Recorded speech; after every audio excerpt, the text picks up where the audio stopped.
I am, tired. I am frustrated. I am lonely. At the height of his fame, Joel Osteen preached that your words could shape your future. But what happens when those words are drowned out by scandal, silence, and gunfire? From a reopened family murder case, to a shooting inside his church, to threats of chemical attacks, something is unraveling inside America's most famous church, and for the first time, even his smile can't cover it up. This isn't just about faith anymore. This is about what's coming next. He stands on the stage like he was born there, confident, smiling, immaculately dressed. The lights shine just right. The crowd rises. For more than 2 decades, Joel Osteen has filled arenas with hope, preaching a gospel that says your best life isn't ahead of you, it's already yours, if you just believe. He doesn't shout or condemn. He smiles. He tells you to speak good things over your life, and millions do. This is the man who turned Lakewood Church into the biggest congregation in America. This is the man who took over a basketball arena, transformed it into a megachurch, and filled it with waterfalls, music, and clean carpets that look like a resort lobby. His books top bestseller lists. His messages trend online. His face forever smiling is known in homes around the world. To many, Joel Osteen is more than a pastor. He's an icon, a success story, a spiritual coach for the American dream. And yet, behind that polished image, cracks have started to show. He lives in a $10.5 million mansion in River Oaks, one of Houston's richest neighborhoods. Another house worth around $3 million sits elsewhere under his name. His church takes in tens of millions every year, and his personal net worth is estimated between $50 and $100 million. That alone has sparked criticism. But it didn't stop there. In 2020, during the height of the pandemic, Lakewood Church accepted a $4.4 million federal Paycheck Protection Program loan. The money was meant to keep small businesses alive. The backlash came fast. People were outraged. How could a megachurch with a $90 million annual budget and a millionaire pastor take public money? Eventually the church returned the funds, but not before damage was done. That wasn't the first time Osteen's name was tangled in controversy. In 2017, when Hurricane Harvey submerged Houston, Lakewood Church, dry and elevated, was slow to open its doors. Social media exploded. Celebrities called him out. Locals shared photos showing the roads around the church weren't flooded. The church said otherwise. But public trust took a hit. Days passed before they finally opened, and then came the unthinkable. In February 2024, during a quiet Sunday afternoon, a woman armed with an AR-15 walked into Lakewood Church with her 7-year-old son. She opened fire. A man was shot. Her child was critically wounded. She was killed by security. The country was stunned. How could something like that happen in a church filled with thousands? People had questions, but answers didn't come quickly. And now, another shadow has re-emerged, this time from within Joel's own family. Police have quietly reopened a murder case from 2006 involving Joel Osteen's great-aunt, Johnny Daniel. She was 84 years old when she died. The original suspect? Released just this year. The case is active again. It's not just about what Joel Osteen says anymore, it's about what's been happening around him, and it's getting harder to ignore. Joel Osteen doesn't take a salary from Lakewood Church. He's made that clear for years. Since 2004, he's proudly stated he hasn't accepted a paycheck from the church that made him famous, and he doesn't have to. His fortune doesn't come from Sunday morning offerings, it comes from everything built around them. His first book, Your Best Life Now, exploded onto shelves in 2004. It promised success, joy, and purpose for anyone who would simply believe. Within months, it became a New York Times bestseller. Within years, it sold more than 4 million copies worldwide. That wasn't luck. It was the beginning of a machine. Osteen went on to write over 15 more books. At least 7 of them landed on bestseller lists. His 2007 book, Become a Better You, reportedly earned him $13 million in royalties and advances. The message was clear. Joel wasn't just a preacher. He was a brand. Then came the events. The Night of Hope tour. Giant arenas packed with tens of thousands, each ticket sold for about $15. These weren't free worship nights. These were paid experiences. Light shows, music, smiles, and a message of positivity. Cities like New York, Miami, and London hosted the events. In 2013, more than 20,000 people showed up at the American Airlines Arena in Miami. By 2019, he was filling venues like Wembley Arena in London. The shows looked more like concerts than sermons. In 2017 alone, Lakewood Church spent $6.7 million on these events. Critics say it's money used to expand reach, not necessarily deepen faith. But to fans, it was worth every penny. Joel's message lifted spirits, brought tears, and inspired people to dream again. Add to that a full-time Sirius XM satellite radio channel, millions of followers across Facebook, Instagram, and Twitter, and a digital reach that spans over 100 countries. His voice plays in cars. His face shows up in living rooms. He's everywhere. Lakewood Church itself operates with a staggering $90 million annual budget. That money supports TV broadcasts, building maintenance, staff salaries, and global media campaigns. But the church's own public reports show that only 1.3% of its budget, roughly $1.2 million, goes toward outreach and missions. That number raised eyebrows.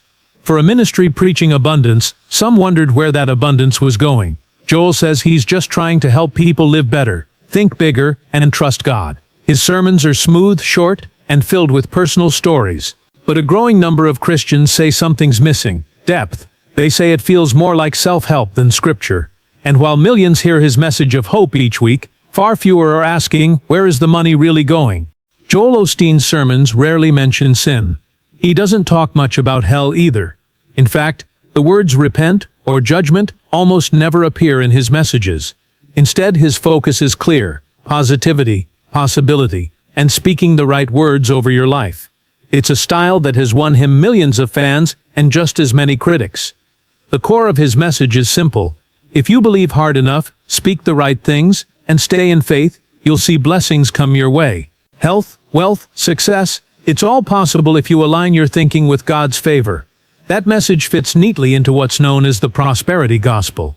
And to some, it sounds like hope, but to many others, it sounds like a distortion of the very heart of Christianity. Theologians like Dr. Michael Horton have not held back.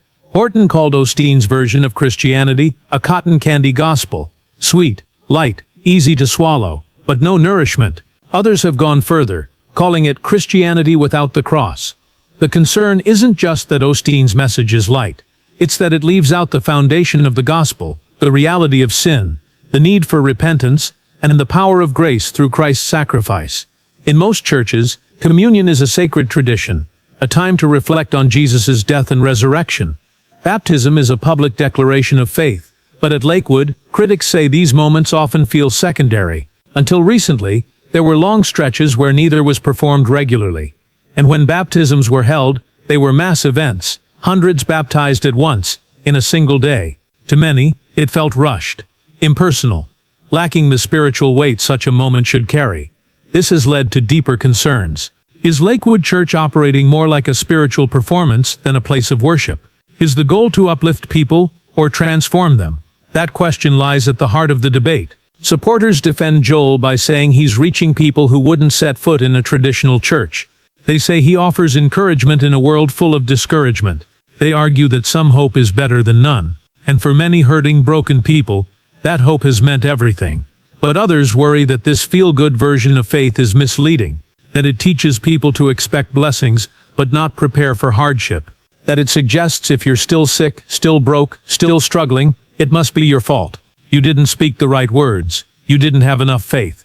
The divide is growing, and the backlash isn't just coming from the outside. Some of the harshest words are coming from inside the church itself. In August of 2017, Hurricane Harvey slammed into Houston with unrelenting force. Streets vanished underwater. Homes disappeared. People were stranded on rooftops, clinging to survival. The city was drowning, and help was needed everywhere. Across town stood Lakewood Church, dry, massive, elevated. With space to shelter over 16,000 people, it could have been a beacon in the chaos. But for days its doors remained closed. At first, the church posted a message saying the building was inaccessible due to flooding. That was the official statement. But within hours, locals began posting videos and photos of the streets around Lakewood. The images told a different story. Dry pavement, clear access, no visible flooding. The internet exploded. Twitter lit up with accusations. People demanded answers. Hashtags like Open Lakewood Church trended nationwide. Celebrities weighed in. Actor Jesse Tyler Ferguson tweeted, "If Joel Osteen's megachurch isn't open to the public right now, it should be." Comedian D.L. Hughley didn't hold back. Even rapper T.I. questioned how a church with so many resources could sit out a crisis while others opened their doors. And then came the comparisons. Across Houston, small businesses and community centers, some owned by private citizens, had already turned into shelters. Mattress Mac, a local furniture store owner, made national headlines for converting his stores into refuge zones. He welcomed in strangers, fed them, gave them beds. No red tape, no delays. Meanwhile, the biggest church in the country sat quiet. Under mounting public pressure, Lakewood finally opened its doors, days after the worst flooding had passed. Volunteers were brought in, supplies arrived, people found help. But the damage had already been done, not just by the storm, but by the silence. For many, the issue wasn't just the delayed response, it was what the delay symbolized. Critics said it revealed a lack of urgency, a detachment from the suffering just outside those polished glass walls. They asked, what good is a church that can't be counted on in a time of crisis? Joel Osteen defended the decision in interviews. He said safety was the first priority, that they were waiting for city approval, and that once they were ready, they mobilized fast. But for many Houstonians, the explanation rang hollow. The trust had been shaken. That moment became a turning point. The church, known for uplift and inspiration, suddenly found itself on the defensive. And for Joel, the smiling pastor who always avoided controversy, it was one of the first times the spotlight turned cold. And just when the internet had moved on, Houston was hit again. But this time, the disaster wasn't outside the doors. It was inside. It happened on a Sunday, February 11th, 2024. The crowd was still settling into their seats at Lakewood Church. Families were chatting. Volunteers were smiling at the door. The lights were warm. The music had just faded. And then, chaos. At 1:53 p.m., a woman named Janessa Yvonne Moreno walked into Lakewood carrying an AR-15. But she wasn't alone. She had brought her 7-year-old son with her. She told people she had a bomb in her backpack. She raised the rifle, and then she pulled the trigger. Panic tore through the building. People ran for exits. Others dropped to the floor. A 47-year-old man was shot. Her son, her own child, was hit in the head. Off-duty police working security returned fire. Within seconds, Moreno was dead. Her child was rushed to the hospital, barely alive. The news sent shockwaves across the nation. A shooting at Joel Osteen's church? A mother with her own son? How did this even happen? But the deeper the details went, the darker they became. Moreno had a known history of mental illness, schizophrenia, delusions. She also had a criminal record. There were signs, clear ones, that something was wrong long before she ever stepped foot inside Lakewood. Her writings were filled with anti-Semitic rants, bizarre conspiracy theories, and praise for terrorist groups. Investigators found online content linking her to extreme ideologies and a growing detachment from reality. Still, in December 2023, just 2 months before the attack, she legally bought an AR-15 rifle. Texas had no red flag laws. No background system flagged her. She made it to the doors of Lakewood, carrying not one, but 2 rifles. She had her son, she had ammunition, and she walked inside. Video footage later showed the horrifying truth. Moreno pointed a gun at an unarmed security volunteer to get through. There were off-duty police inside, but the initial entry was left wide open. She passed people, made it down the hallway, and then opened fire. The bullets flew before anyone could stop her. The child, Samuel, needed 2 emergency brain surgeries. Doctors had to remove a large portion of his frontal lobe. Half of his skull was taken out just to reduce swelling. For days his brain activity couldn't even be tested. He was that fragile. His grandmother, a local rabbi, gave painful updates to the public. She begged for prayer. She begged for answers. Outside the church, people lit candles. Inside the city, the questions started to grow. How did she get in? Where was the security? Why were there no alarms? And how does one of the most well-funded churches in the country, with an annual budget of $90 million, fail to stop a threat so visible? Joel Osteen addressed the congregation in the following service. He prayed for the victims. He even prayed for Moreno. His words were calm, focused on faith and healing. But to some, it felt too soft. The public wanted accountability. They wanted change. And they wanted to know how a church this big, this rich and this famous, could still be so vulnerable. The bullets stopped, but the questions didn't. How could a woman with a record and 2 rifles walk into America's biggest church completely unnoticed? In the days after the shooting, Lakewood Church was quiet. The music stopped. The lights dimmed. The headlines faded into a steady hum of questions no one seemed ready to answer. But behind closed doors, a full-scale investigation had begun. Houston police immediately launched a probe into what went wrong. The focus wasn't just on the shooter. It was on everything. How did she get past security? Were protocols followed? Who missed the warning signs? Moreno had a history of mental illness. She had previously made threats. She had a criminal record. She owned multiple weapons. And she brought her 7-year-old son with her into a church and opened fire. In February 2025, almost a year after the shooting, the investigation was handed over to the district attorney's office. A grand jury was tasked with reviewing the case, not just to understand what Moreno did, but to determine if the church, its security team, or others had failed in ways that led to that moment. The community wanted more than thoughts and prayers. They wanted change. Mental health advocates pointed to the broken systems that allowed Moreno to spiral without intervention. Gun control groups renewed calls for red flag laws in Texas, measures that could have flagged her behavior and blocked the purchase of a deadly weapon. Nothing had stopped her. Not the laws, not the paperwork, not the guards at the door. Joel Osteen addressed the congregation days after the shooting. He spoke of peace. He reminded them that fear must not win. His voice, always calm, urged healing. He prayed for the victims, for Samuel, for the volunteers, even for Moreno herself. Some people were deeply moved. Others, especially those closest to the trauma, felt the words fell short. There were no policy promises, no calls for action, just hope and silence. Meanwhile, little Samuel fought for his life. He survived, but the damage was unthinkable. Part of his brain had been removed, his future uncertain. He was taken in by his grandmother, a rabbi who had already been warning people about Janessa's instability for years. She had told police. She had told family. She had even tried to alert local authorities that Moreno was unraveling. No one stopped her. In the months that followed, Samuel's grandmother became a voice of sorrow and fire. She pleaded with lawmakers to take mental illness seriously. She begged churches to prepare for the unthinkable. She demanded that no child ever suffer what her grandson endured. Inside Lakewood, services continued. The stage lights came back on. Sermons resumed. But trust was shaken. Some congregants left. Others stayed but felt uneasy. The memory of what happened in those few minutes on February 11 lingered. But just as the church tried to move on, another shadow from Joel's past returned. One the family thought was long buried. She was 84 years old when they found her. Johnny Daniel, Joel Osteen's great-aunt, had lived a long life. Quiet, steady, and deeply rooted in family and faith. But her death in 2006 wasn't peaceful. It was violent. She was murdered in her own home, and the case left behind more questions than answers. For nearly 2 decades, the story sat quietly in the background, barely a whisper in the media. It wasn't the kind of news you saw connected to the Osteen name. There were no headlines, no public statements, just a case that seemed to vanish with time. But in 2025, that silence broke.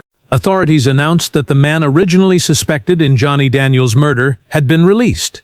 New evidence, or perhaps the lack of solid evidence, led to his release from custody. That decision cracked open a case long thought buried. Now, the Houston Police Department confirmed the case was being actively reopened. Suddenly, the Osteen family found itself in the middle of something far removed from sermons and stadiums. No arrests have been made. No new names were released. But the pressure is growing. Questions are being asked not just about what happened to Johnny, but why so little was ever said. Why didn't this case draw more attention back then? Was it kept quiet intentionally? Or did it simply get lost in the shadows of Joel's rising fame? The timing couldn't be more sensitive. Lakewood Church is already under scrutiny. After a public shooting, a massive investigation into its security, and years of growing public criticism, this new revelation only adds fuel to the fire. A reopened homicide tied to one of the most well-known pastors in the world doesn't go unnoticed. Reporters are now digging back into the old case files. Investigators are reviewing evidence that hasn't seen light in years, and the public is watching. Not because they think Joel himself was involved, but because they want transparency.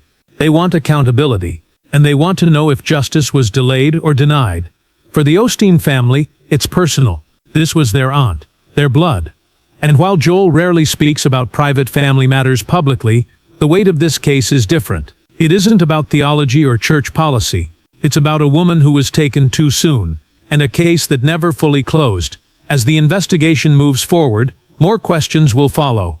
What do police know now that they didn't know then? Will new leads emerge? And how will this affect the image of a family already under intense public pressure? A reopened homicide, a powerful name, and a family under the microscope. This isn't just about faith anymore, it's about justice. On Christmas Eve 2024, just as families across Houston were gathering for worship and celebration, another threat emerged. This time, it wasn't a shooting. It was something even more terrifying, an alleged chemical attack. A man named Aaron Supps, 33 years old, was arrested for threatening to release sarin gas inside Lakewood Church. Authorities took it seriously. Sarin is a deadly nerve agent, colorless, odorless, lethal in small doses. Supps claimed to have access to it. He said he would release it during the holiday service, where thousands were expected to attend. The church was placed on alert. Security was increased. Emergency protocols were activated. In March 2025, Supps was indicted on federal charges for making a terroristic threat. Fortunately, no gas was found, and no one was harmed. But the fear was real, and for many in the congregation, it wasn't just about one disturbed individual. It felt like something larger was unraveling. Just a few months later, in April 2025, another blow hit the ministry, this time in Flint, Texas. A Lakewood satellite campus caught fire. Flames engulfed parts of the structure before firefighters could bring it under control. The damage was significant. No one was hurt, but the building was declared unusable. Officials haven't ruled out arson. Church leaders have since announced plans to rebuild and temporarily relocate services to a backup facility. These weren't isolated incidents. They followed a shooting, a reopened murder case, and mounting criticism of the church's leadership. And they raised the question, has Lakewood become a target? Church officials have said little about security changes. There's been no public report of new screening procedures, no announcements about increased surveillance or defensive planning. But the community is watching closely. Many members want reassurance. Others want answers. Because one threat could be a fluke. Two is a pattern. Three, or more, suggests something deeper. What once felt like a sanctuary now feels vulnerable, and the ministry that once stood as a symbol of inspiration is now navigating an entirely different kind of spiritual battle. One of fear, safety, and survival. Multiple attacks. One target. Is this random chaos, or a wake-up call? Joel and Victoria Osteen raised their children in the glow of stadium lights and Sunday sermons. Jonathan and Alexandra Osteen didn't just grow up in church. They grew up at the center of one of the biggest religious platforms in the world. From an early age, they were singing on stage, leading youth worship nights, and appearing in promotional materials for Lakewood's growing online presence. Jonathan, the older of the two, took a natural role in leadership. He studied media and communications, led worship, and eventually stepped behind the pulpit. In 2019, he preached his first sermon on Father's Day, a symbolic passing of the mic. Alexandra, meanwhile, focused on music. As a lead vocalist in Lakewood's worship band LYA, she helped create a sound that felt modern, energetic, and tailored for a younger crowd. Their songs found traction on Spotify, and videos reached hundreds of thousands on social media. On paper, it looked like the perfect handoff.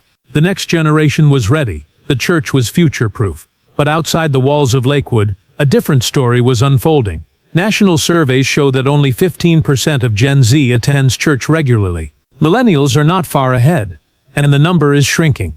More and more young people say they're spiritually curious, but deeply skeptical of organized religion. They want honesty, transparency, purpose, and they're not finding it in lights, slogans, or televised sermons. Many feel burned out, tired of feeling marketed to, rather than ministered to. They're watching scandals unfold, questioning financial transparency, and leaving churches that feel more like productions than places of spiritual depth. Even those raised in the faith are quietly walking away. Lakewood is trying to adapt. More youth-targeted services. More engagement on Instagram and TikTok. Music that blends worship with pop culture aesthetics. Jonathan and Alexandra have become the faces of this effort, relatable, well-spoken, musically gifted. But even with their charm and talent, it's not clear if they can reach a generation craving something deeper. The name Osteen still carries weight, but for many in Gen Z, legacy alone isn't enough. They're looking for leaders who are raw, present, and willing to ask hard questions. And in that search, some are leaving behind even the most famous ministries in America. They were raised in the spotlight, but will they stay in it? or walk away from the empire their parents built. Joel Osteen still walks onto the stage with the same polished calm he's known for. The music still swells, the lights still shine, and the crowd still rises to its feet. His message hasn't changed much in over 20 years.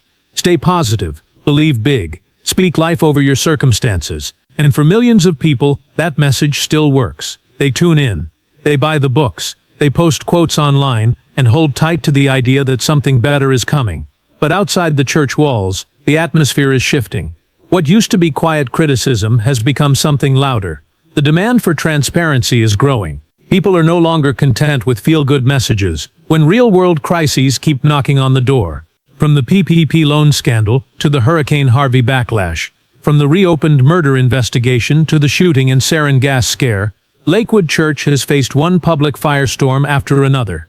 And yet the official responses remain the same: short, polished, and often delayed. There's a gap between the image and the institution. For every smiling photo, there's a question about accountability. For every uplifting sermon, there's a report about spending. For every crowd that cheers, there's a voice asking why only 1.3% of Lakewood's massive budget goes toward missions and outreach. Some pastors and theologians say the problem goes deeper than money. They say it's about theology, about what kind of gospel is being preached. Is it biblical or just motivational? Is it rooted in truth or in personal success?